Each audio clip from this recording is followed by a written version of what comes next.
Hi, everyone. I am Montrez Lucas, Associate Director of Patient Navigation at NephCure, and I'm so excited to invite you all to our annual Mental Health Awareness webinar. This is now I think the second one. Oh, no, this is like the fourth one we've done. This is the second one that I've done while being at NephCure. So we've chosen some amazing panelists who all either have a loved one with RKD or they have RKD. We really want to highlight not only their experiences with RKD, alongside mental health, but also some of their coping skills, as well as how they're faring now and what advice they may have for someone newly diagnosed. So welcome. I will start by having each of them introduce themselves. Let's start with, to my right, Sean. Hello, everyone. My name is Sean Converse. I'm 20 years old. I'm from Boston, Massachusetts. I was diagnosed with IgAN just about a year ago, and I am in full remission since July. Thank you, Sean. Paul. Hello, everyone. My name is Paul Boyeto. I'm from San Francisco, California. I got diagnosed with IgAN in 2018, so I've been having it for 6 years. And as of right now, I'm in remission and I'm doing well. And yeah. Know that, Paul. That's amazing. And Lizette. Hi, I'm Lizette. I am the mother of Charlie. Charlie has nephrotic syndrome, minimal change disease. He was diagnosed at age 5. He's currently age 8. And this past March 4th, he completed 1 full year in remission. Yes, thank goodness. And Carla, you're up next. Good evening, everyone. I'm Carla Brown. I have been living with focal segmental glomerulosclerosis for 16 years. I was diagnosed in 2008 at the age of 38. I am currently 54, living in Fairfax, Virginia, and I have been in remission for the past 16 years. Carla, I think you're the first person that has ever said FSGS correctly like that, including, listen, I don't know if I could do that. So I think you're the first person I ever heard say it out. So at first I was like, wait, what? I'm like, I've never heard it said exactly out. So thank you, Carla. You're welcome. It took 16 years of practice. Thank you. Also, Josh. Hi, everybody. My name is Josh Albright. I'm from Atlanta, Georgia. I'm a student at Georgia State University. And I was diagnosed with FSCS 3 years ago when I was 18 years old. So I'm 21 years old now. I was luckily able to be put in a clinical trial. And right now, I'm very stable. I'm still at stage 2 kidney disease and have been extremely healthy these last couple of years. So I'm doing very well. Thank you, Josh. Thank you so much. Very welcome. So I'm going to start with the questions. We're going through the questions in the last 15 minutes. We'll give anyone who has a question time to ask that question. The last 10 to 15 minutes based on how much time we have. So first question for everybody. Can you describe what it was like emotionally when you or your loved one received the diagnosis of a rare kidney disease? Paul, do you want to start that? Yeah, sorry. Can you repeat that one more time? Can you describe what it was like emotionally when you or your loved one received the diagnosis of a rare kidney disease or IgAN in your situation? Yeah, from what I recall, from what I could recall, when I first got diagnosed, everything was, I didn't know if I could believe everything. Everything was just like so surreal. Like, it first started off with just me having some symptoms of having very swollen legs and did not know what was happening. And it took like, I don't know, like 5 months to get diagnosed or to like figure out what happened. And after I got better with my edema and they got my final prognosis from the biopsy, they're like, well, you have this, you have IgAN. And I'm just like, oh, what's going on? So I was like in full denial for a while. And luckily I had great family to support me throughout the whole time. I had a great doctor that would answer all the questions that I had. And I just had many questions because I didn't know what was going on. And the doctors was just like, this is something that's very rare. I don't know, it's something that's not very common. And I was just like, well, I have these questions, I have this question. I was just so in denial, I couldn't accept it. And thankfully, with all these questions and a good doctor, they were able to answer all my questions. And together, as with me and my doctor, we were able to accept what I have and to look at the bright side. It took me about a couple years to do that, but I was just in shock. And then with close connection with my doctor, I was able to figure out the positives and, you know, really own what I have and try to look at the best for what it is.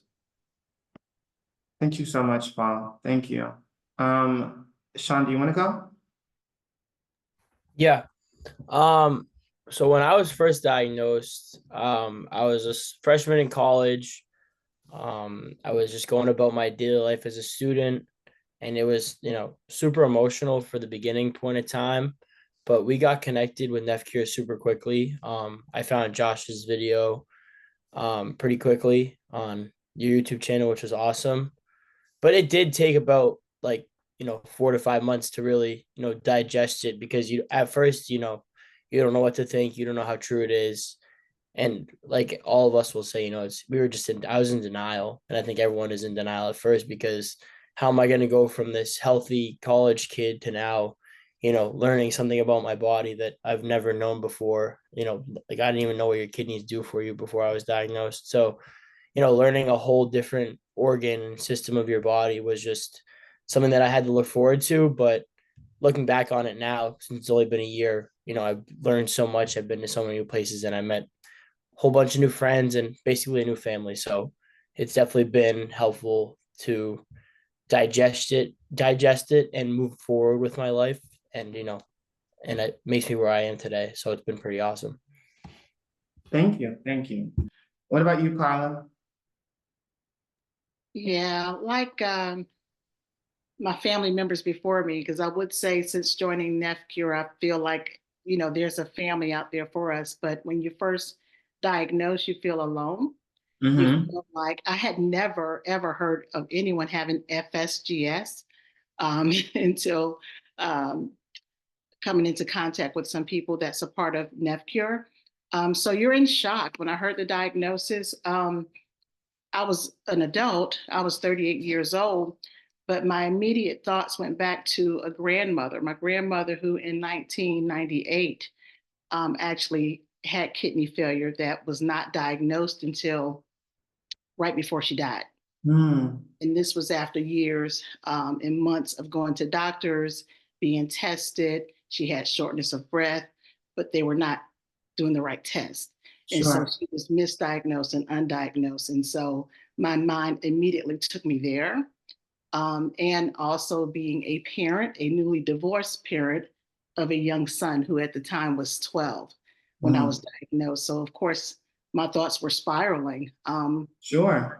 Thinking about, okay, what's going to happen to my son? I'm not going to be around to take care of him or see all the things, him graduating, getting married, having children. So my thoughts kind of spiraled. In addition to, or let alone this diagnosis with this big word that seemed foreign and also unexpected. Let alone trying to pronounce it. I could not for a very long time. And then trying to absorb, like I heard Sean say as well, what this all meant. What does this mean? Because my doctors, when they first started testing me for edema, and I heard Paul mention this too, I had edema, I had lots of swelling in my ankles. They thought it was something heart related, and she also thought I might have an autoimmune disease. She started testing for lupus. She was checking, doing echoes and EKGs. So it took a while to get diagnosed. Fortunately, they were kind of fast acting and referred me to a nephrologist who did the ultrasound. Then she did a biopsy.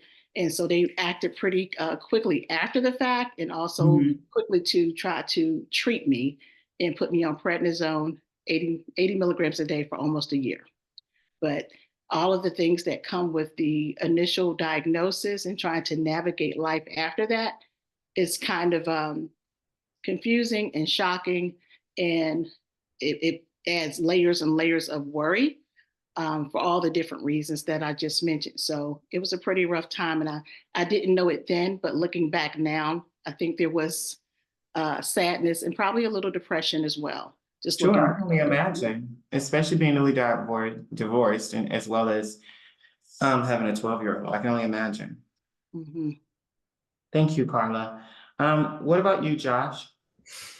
Yeah, so when I was first diagnosed, I would genuinely be able to say that it happened so quickly that I feel like I honestly didn't even really comprehend or have a time moment with myself to really understand it for almost like really like 7 to 8 months after I got diagnosed. And it just really hit me and I was able to really understand it. But during that time, I think I just went through a phase of like really wanting to be very strong for my family and for my mom and, siblings that I didn't even really get to feel those feelings because you never want to see your family to see you down or see you hurt. So I built this feeling of being so tough towards it or never even thinking much of it and not even like almost, just take my medicine and not trying to do any research into it much, just kind of go with the flow until Yeah, finally, once I started doing more advocacy and being around the stories more and really understanding what the disease was is when it finally kind of to settle in and maybe kind of be a little bit scary for me, honestly, and kind of be something where I really realized like, okay, my story could have been completely different. And a lot of people get diagnosed and it can be very, very harsh on your body. And that's almost like a sense of fear. So it's like it's a chronic disease, so it'll never go away. So it was really hard for me to cope that for the rest of my life I'll be be dealing with something, especially with being diagnosed at such a young age. Like, and now further into my journey, I think I've been able to embrace it and change it to something positive. And it's the reason why I wake up every day and try to be motivated and as strong as I am and appreciate every day and, just be a light to somebody's life, on a daily basis. But when I first was diagnosed, my mind was just in so many different places that, I tried to just be as strong as I could for the people around me and, kind of went through those tough days on my own and just had a lot of nights of just being scared. Like I feel like that's the word I could always really just use, just kind of being yeah. fearful of disease or fearful of what could possibly happen. So Thank you, Josh. Lizette, last but not least, when Charlie got diagnosed, emotionally. Uh, as for myself, Sure. after visiting the pediatrician for what, maybe the fourth time, because something was definitely wrong, his symptoms had gotten worse. I shared with the pediatrician about his urine output and how it was dark, a Coca-Cola colored dark, and the bubbles and the swelling. And sorry, he just joined me. Go upstairs, baby. Go upstairs. I finished my water. Okay. Go ahead and have some lemonade. Thank you. Sorry, single mom. No, no, it's fine. We're talking about him, so it's more than fine. It's more than fine. Go ahead. Okay, so yeah, the pediatrician literally walked me step by step and told me what I was going to do.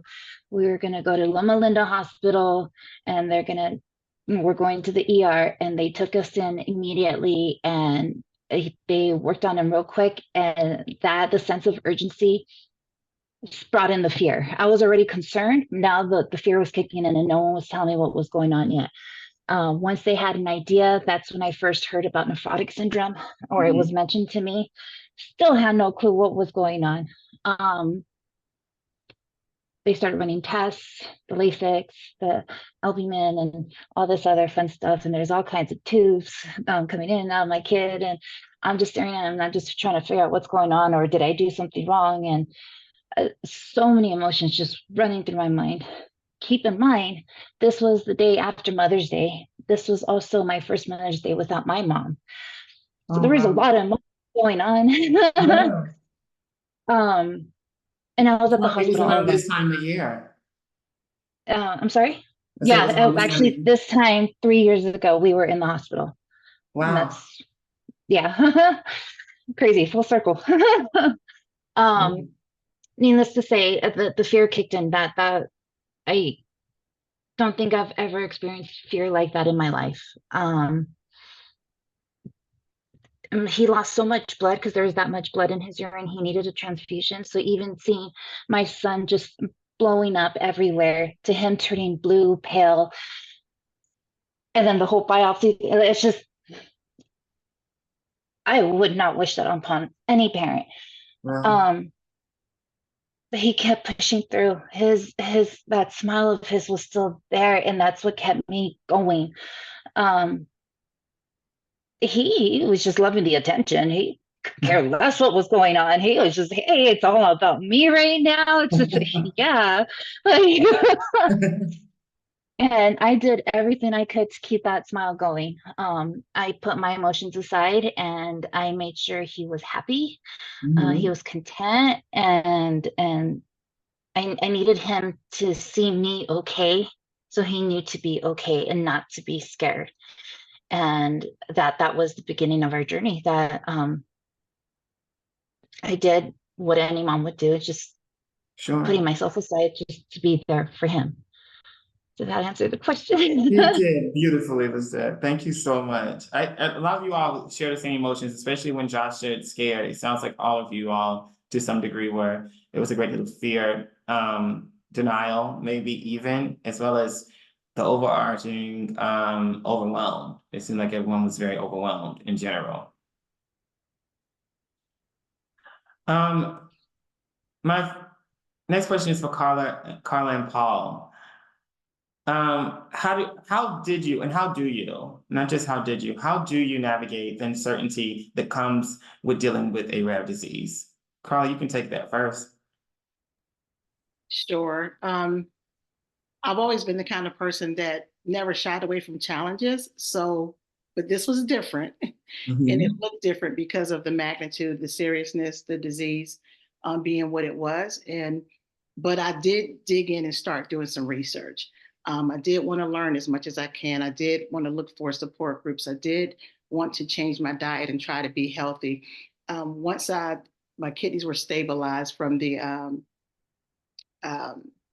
prednisone, I knew that I had some work to do as well.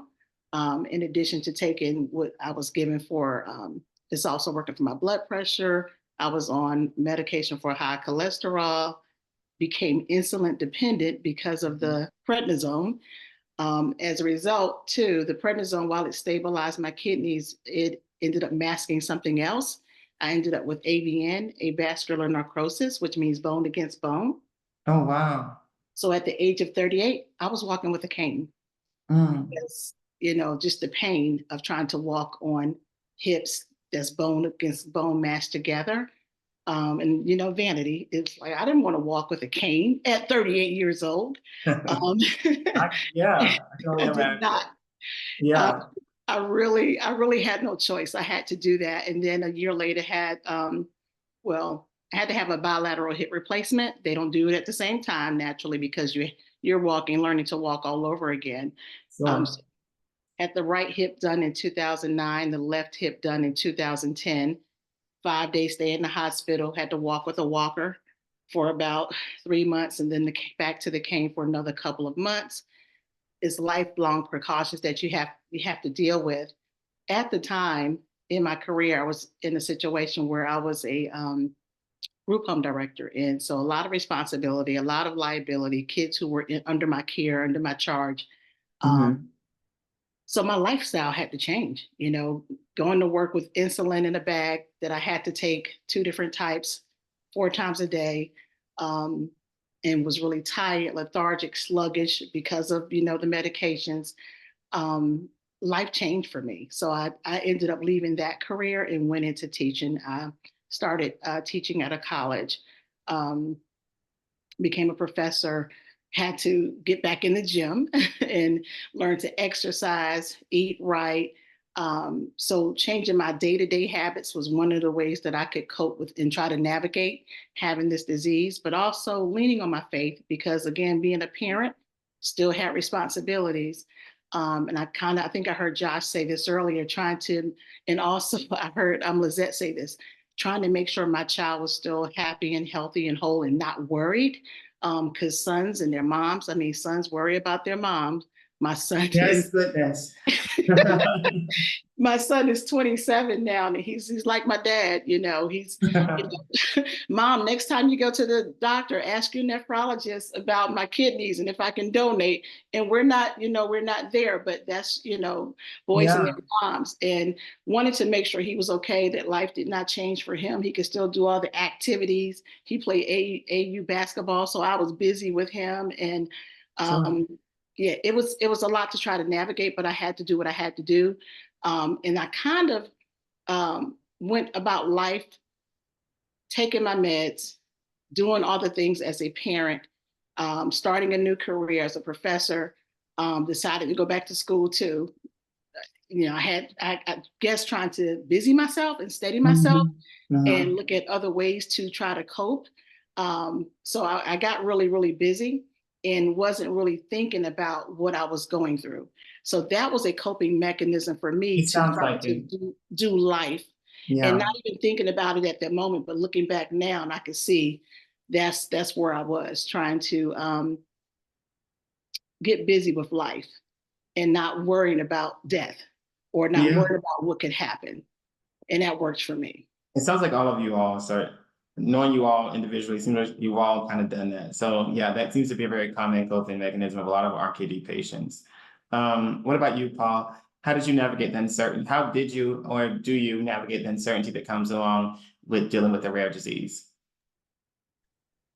I still ask myself this question every day. and I remind myself every day. And back in the days when I first got diagnosed, like I had a lot going on. I was still in school and I was just about to graduate and I have all these things going on. And I'm just like, I would say one thing that helped me navigate through this is like experience.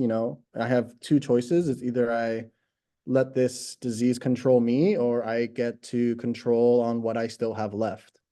And I went down both roads. I let it control me and then, had it take its toll because that's what life is sometimes. But then after a while, I'm like, you know what?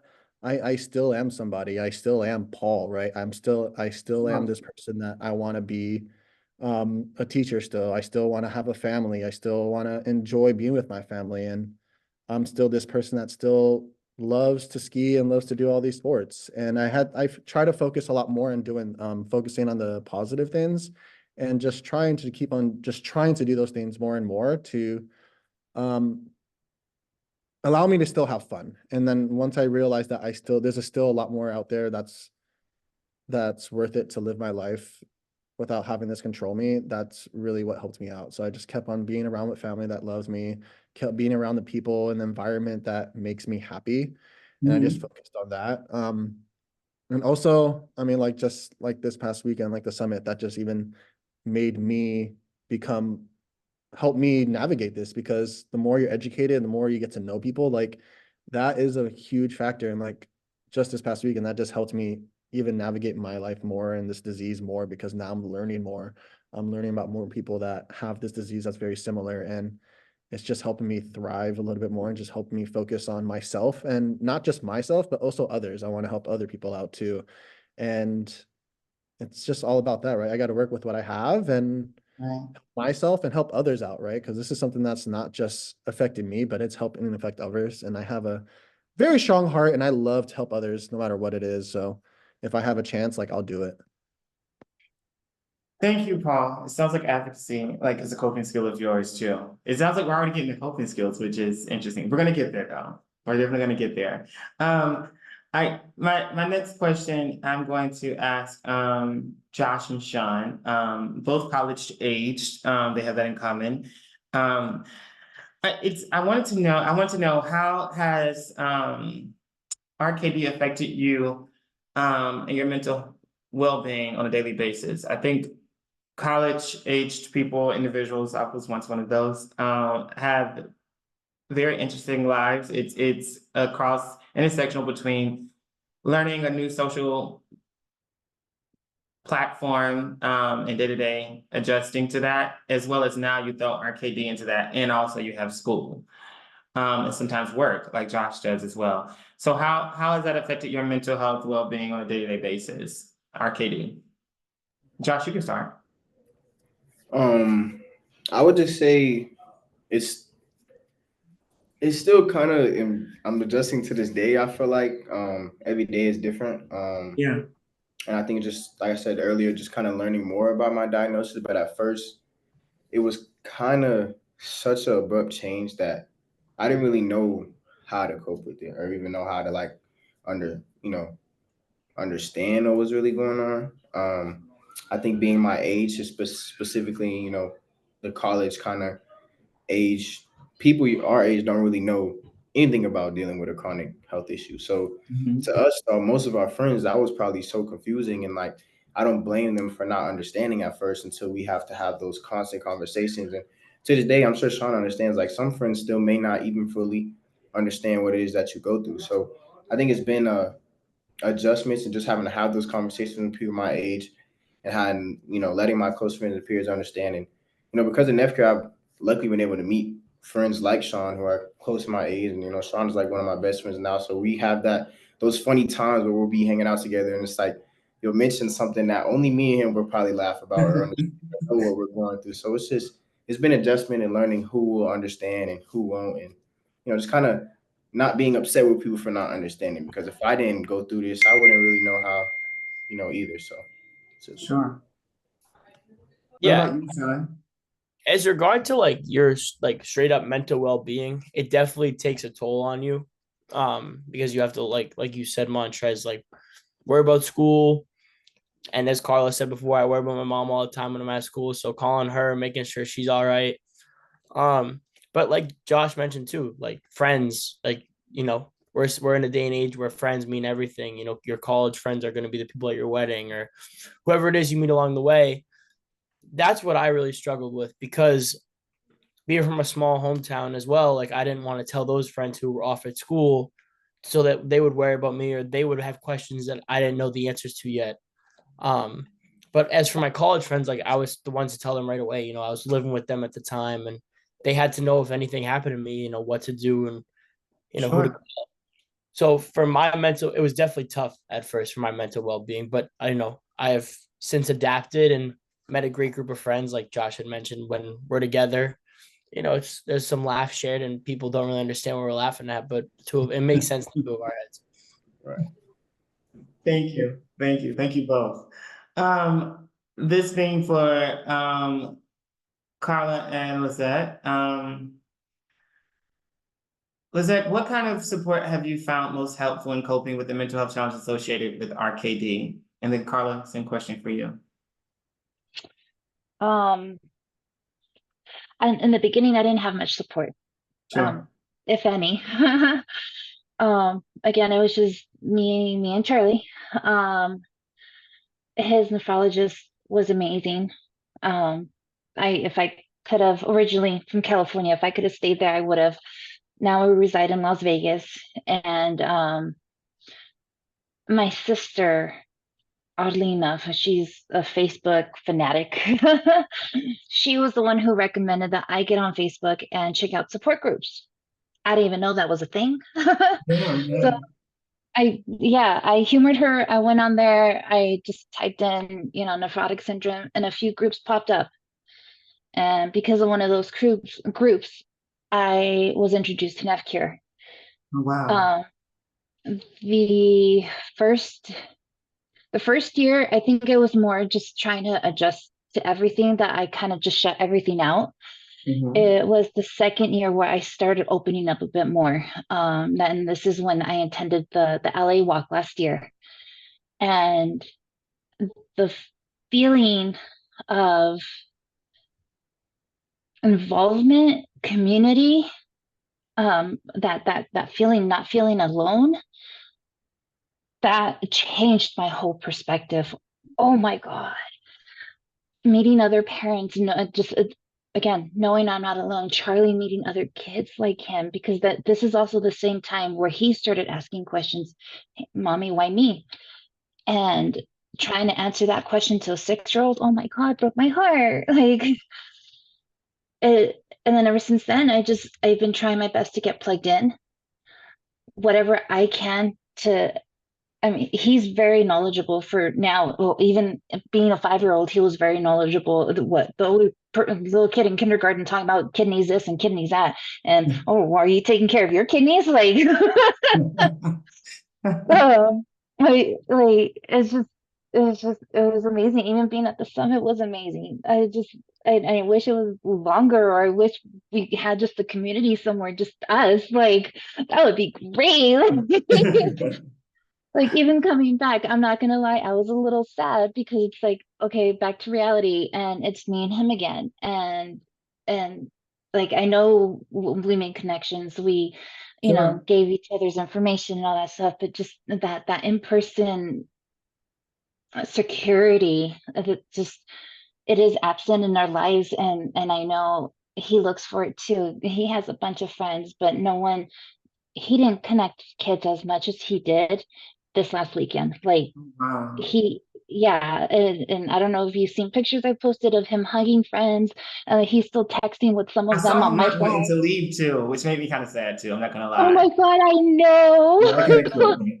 I'm not an emotional person, but I'm not gonna. I had to walk away. That was tough. Don't you tell him? Oh, he started crying on the plane. Oh my gosh.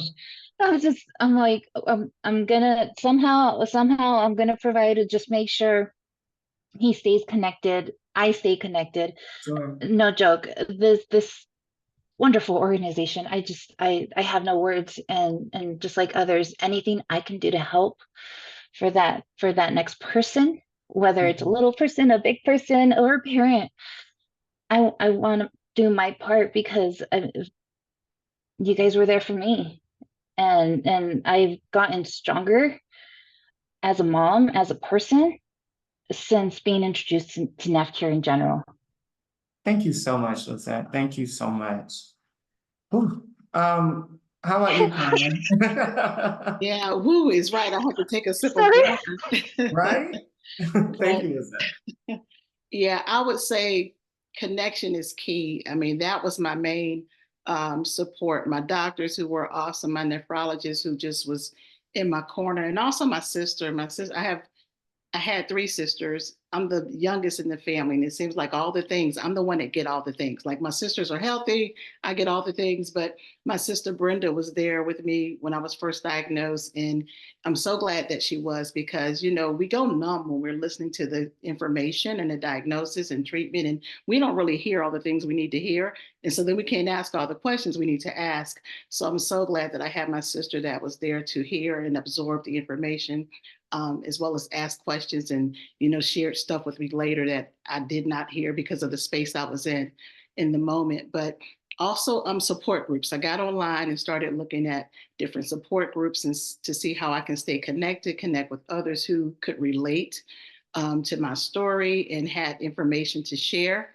I mentioned earlier that I lean on my faith. I have a servant, like I think it was Paul that mentioned it, and also Lizette. I got busy, in the church and doing things to um, serve my community, to serve Mhm. others, that I just have that spirit of servitude anyway. But I will say, I've been to, I don't know how many conferences in my life. I've planned and coordinated and facilitated conferences, but this patient summit is up here. Like this patient summit, I told Jessica, who's the volunteer coordinator for this region in the DMV, where I Yeah. am now, this was so well thought out and so well planned. I don't know what I really expected. I Mhm. did expect to hear from doctors, hear from experts. I knew some pharmaceutical reps would be there, but this exceeded my expectations. Like I got more than I could have ever imagined. Just hearing all the different stories, connecting with everyone in the room, sharing information. It was so inspiring. It was my first patient summit, first time being in person with a community of folks who share, a rare kidney disease. And I'm very, very rarely speechless, but yeah, that Mhm. was one of those moments where I must say it left me speechless. I was in awe. I really appreciate NephCure and everything that you all do. and I'm looking forward to the next one. Like just leaving, it was hard for me as an adult, so I can only imagine where your son was at. It was hard to leave, and like literally right after the keynote speaker, who was dynamic, I had to go and get on the plane. Like I was really cutting it close, but I didn't want to leave. My flight left at 1:55. I left out of there at 12:30. I mean, cutting it really, really close. Yeah, you're coming dynamite, Carla. We appreciate it. Thank God the I airport's like was. this. I was, but it was hard. That's how hard it was. That's how hard it was to leave. Yeah, but just staying connected, I would say, is key, and it's certainly one of the best systems of support that I've ever seen. Thank you so much, Carla. Thank you so much. I think we all were sad to leave every year, tired but sad. So I'm so grateful that you all feel the same. Can I add one more thing? Sure, One more please. thing. Go ahead. Because of NephCure and the doctor I got to meet at the LA Walk, I never knew of rituximab. I was introduced to it. I was told about it, even from parents, what to expect. Because of that, that's why my son's in remission right now. Thank goodness. So I just wanted to throw that out there. Yeah. If it wasn't for you guys, I wouldn't have known about it or what to expect, because he did have side effects, and I was ready because of another Yeah. parent. Yeah. Thank you so much. That's important to know. Thank you so much, Lizette. Thank you. We're gonna shift gears just a little bit to Paul and Josh. Starting with Paul, how do you manage the emotional ups and downs that come with this diagnosis? Paul, you can start.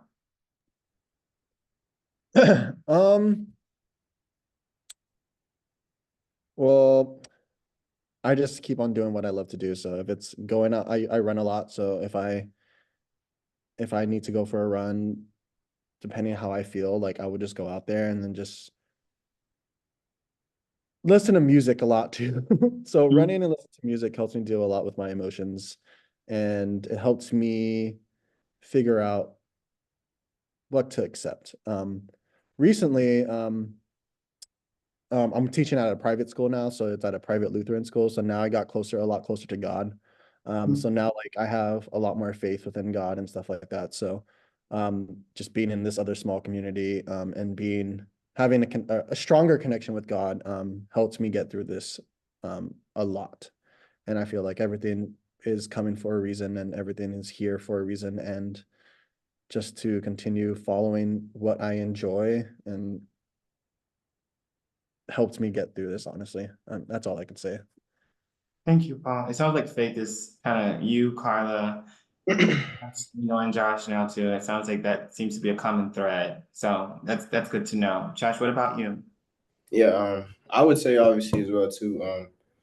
And that's lovely that you said that, Paul. Like my faith, my diagnosis brought me a lot closer with God. I grew up always close with God, but I think because I was diagnosed with something that's so, can be so dangerous and harmful to somebody, and to see that my story went in a way that was unordinary and not the norm when people get diagnosed, it was just the only thing I could do was just thank God. Like in my story, from the way I was diagnosed to how I met my doctor, how quickly I got my biopsy, how quickly I was placed into the clinical trial, it was just the only thing I could look at and give props to was God. There's just certain times, and there's coincidences sometimes, but I don't believe in too many coincidences. Like sometimes I just, have to thank him. And the ups and downs that come with it, like I think it's interesting that everybody mentioned that when you leave the Patient Summit or you leave an event that all these people are in the same room, like, you really are kind of sad, because that as much as you guys may stay connected,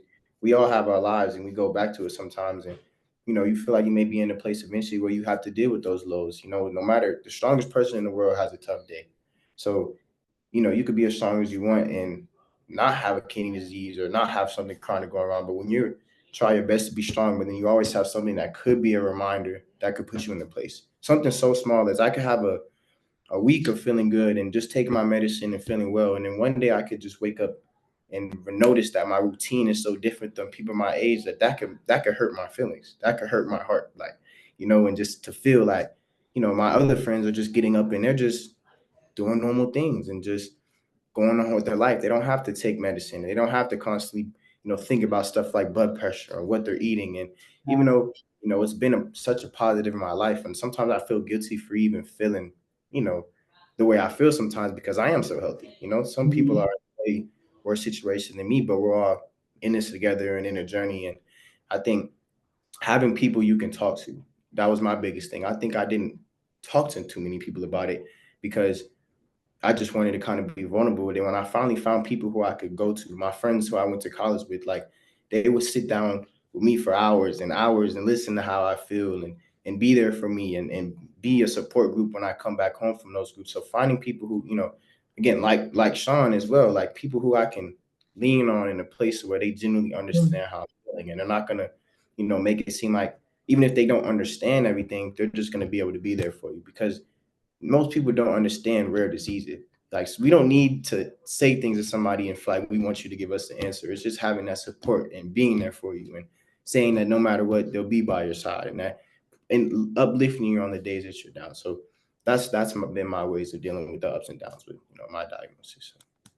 Thank you, Josh. You took us to church with that. That was good. Thank you Yeah. so much for being so honest. Yeah. You always are though. I love that. Yeah. Next, I'm gonna ask Sean and Carla a question. Starting with Sean, are there any activities or hobbies that help you or your loved one maintain, you maintain emotional balance? Maintain emotional balance. To the best of your ability. That's very idealistic, utopic thought, but to the best of your ability. Basically like an activity that helps you cope with your diagnosis or anything that you do. Yeah, I'd say like I'm a very outgoing person. I do a lot of things, but work, like hanging out with friends, getting it off my mind when it like really is on my mind when I'm thinking about it, or when I have a big dog appointment coming up, or when I'm going to see Dr. Ayala or going to see someone in specific.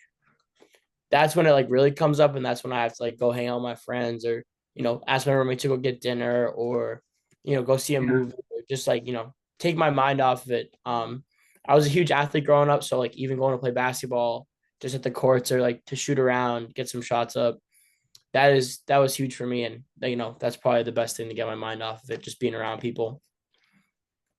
Thank you, Sean. Carla, what about you? So I'm really a big introvert, and people don't believe it. I guess I'm an extroverted introvert. Okay, there we go. That sounds more diagnosed. That sounds about right. Go ahead. But I love to read. I love traveling. I love cooking, crafting, and also cleaning.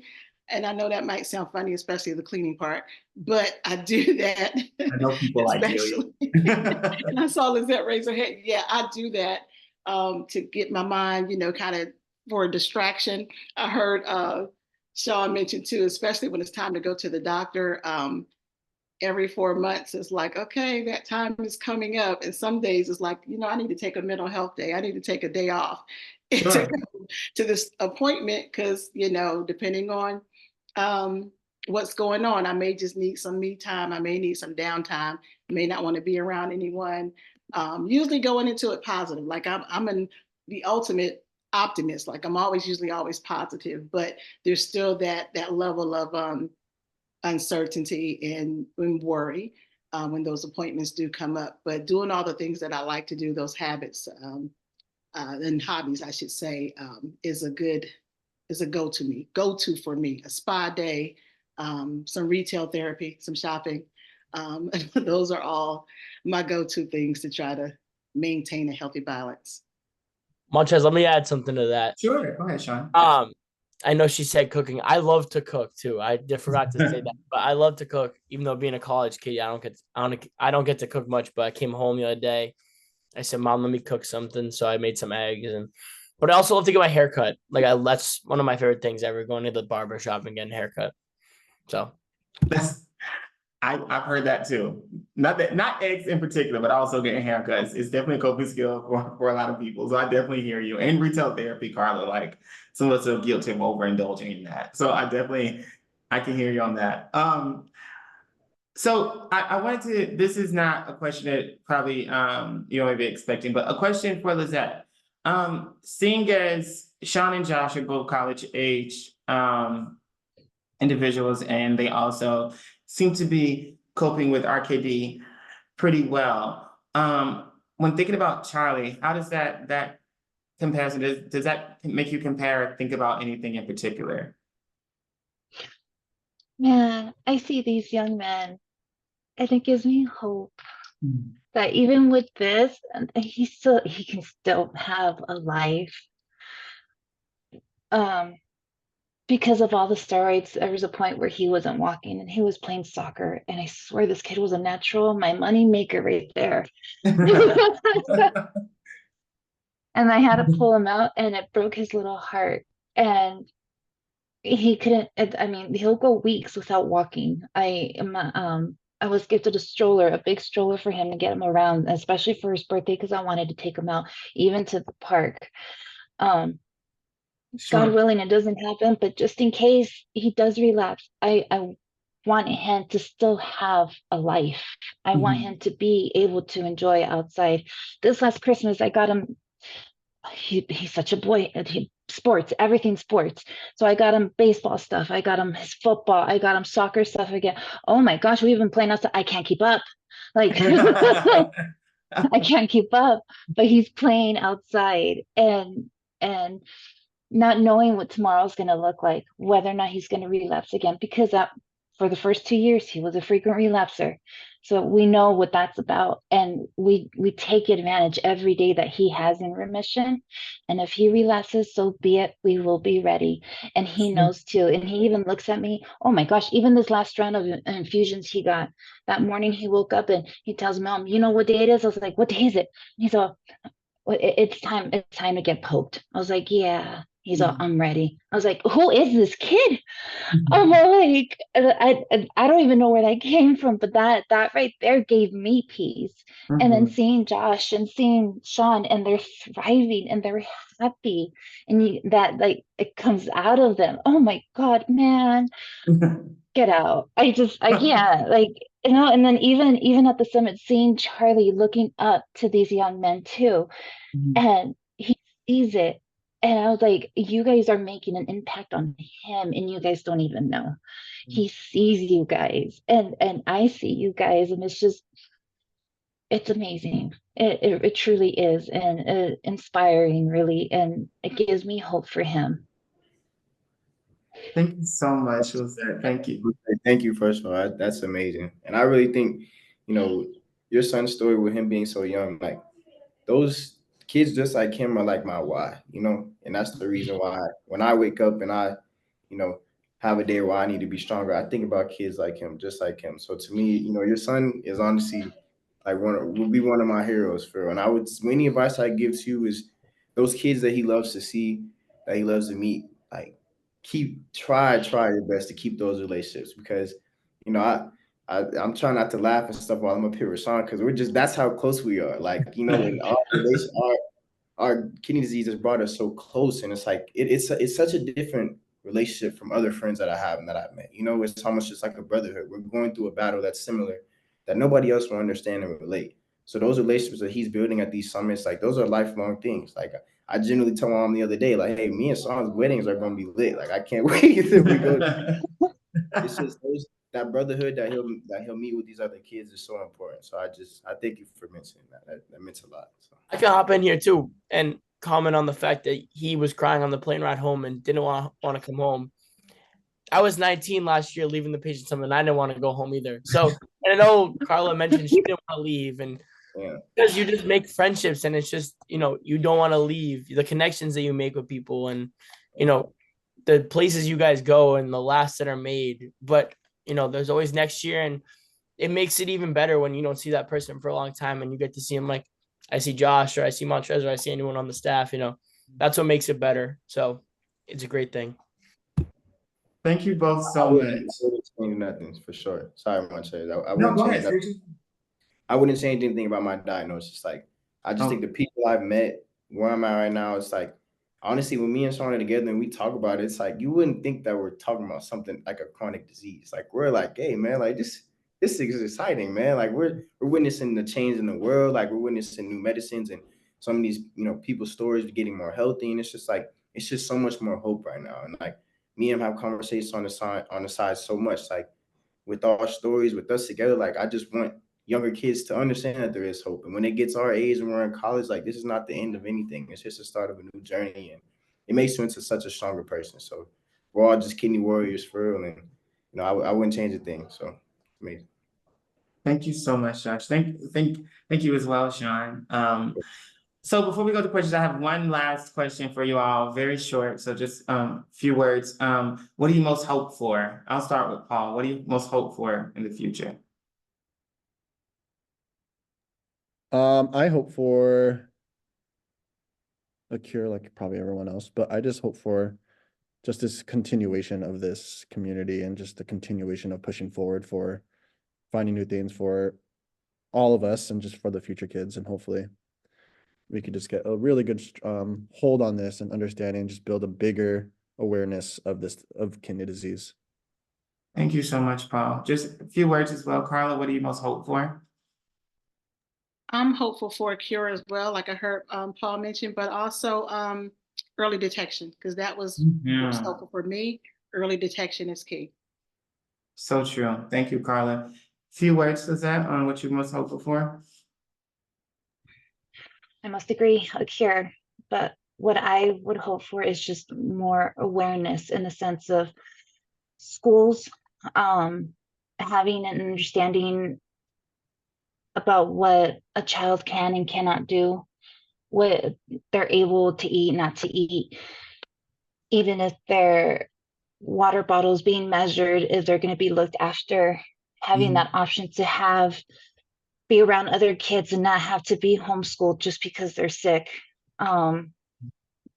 Just having that awareness, because I mean, it's not fair for the little ones to be excluded from that just because they're not feeling well. Sure. That's my thing. Thank you, Lizette. What do you most hope for, Sean? I'd say more laughs and more smiles. I think you'll because don't you worry. I think that's how I rock. We got the keys to this. We can go and unlock it, like Josh and I always say. So why not? Let's go do it. Yeah. Thank you, Sean. And Josh, you Yeah, I close would just say a cure always. I'm hopeful for more trials. I'm hopeful for more research. I'm hopeful for more awareness. Just and for more events like the summit. And for it to get bigger and bigger and bigger, because there's so many families who really, really, really need to see how this is operating and how coming in the room together like this and we're dealing with the same things is just changing our lives and just changing the way and the resources that we're having with talking to each other about the things we're learning and our journeys. It's nothing like it. So I just hope for more awareness and more, some more people to join the family. Honestly, I'm excited to continue to be here and, just hopeful to continue to meet, new people. So. Thank you so much, Josh. Thank you all. I have one question. It's already been posted. How do you all handle constantly being asked by people, friends, how are you doing? I know people mean well and are concerned, but it gets overwhelming or brings my disease back to the forefront of my mind. Do you want to take that one, Sean? Yeah, sure.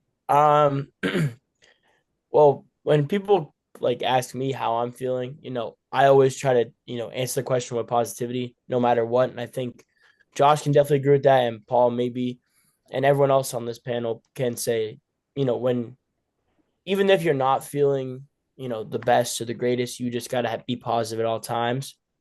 And even if it brings back the disease into the forefront of your mind, I think that for you, whatever you do that makes you happy, go and do that. Because at the end of the day, being positive and doing everything you can to, make it go away is gonna make it better for you.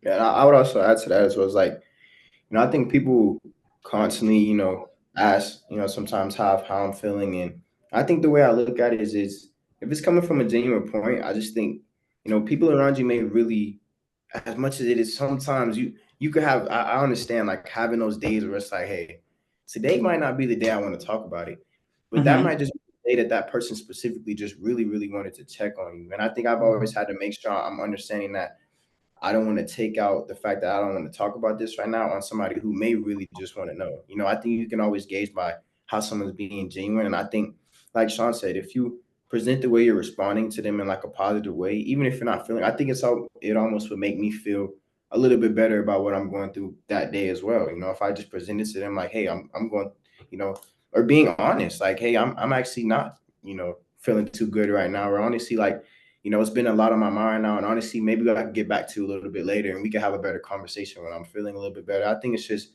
gauging those relationships and so that people understand maybe when it's okay to ask and when maybe to give you that time to not think about it. So I think it's just all about perspective for, you know, who's asking the question and, you know, them understanding your feelings. Thank you, Josh. Carla, this question, what advice would you give someone who has been newly diagnosed? Motion detected at the front door. Some advice that I would give someone who is newly diagnosed would be to surround yourself with some support. Uh-huh.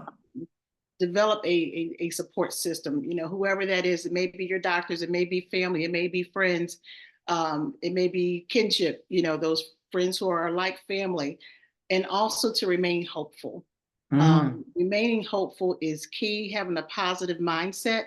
And sometimes that requires you to shift mindset. If you're someone, you know, always a Debbie Downer, you can't be a Debbie Downer and go on this journey. You have to have some hope. You have to be hopeful that you will be okay. You have to be hopeful that a cure is going to be found someday. You have to be hopeful that the treatment that you're being prescribed is going to work for you. You have to maintain a certain level of positivity anyway, just so physiologically your body can respond the way that it needs to respond. So surrounding themselves with a really good support group and remaining helpful would be the two pieces of advice that I would give someone newly diagnosed. Thank you, Carla. Thank you so much. Well, I think that's all the questions we have. So I'll start recording shortly. But before I do, and all the panelists, please stay on. Before I do, I want to thank everyone who's joined, everyone at NephCure who continues to join. Kendra just said thank you, Paul, Carla. Hi, Kendra, by the way. Paul, Carla, Sean, Josh, and Lizette for sharing, sending love and light. And I think that's a great way to close. Thank everyone who has joined, everyone who has been involved with NephCure. This recording will be posted on both our Instagram, our YouTube, as well as our Facebook. So thank everyone for joining, and thank you all.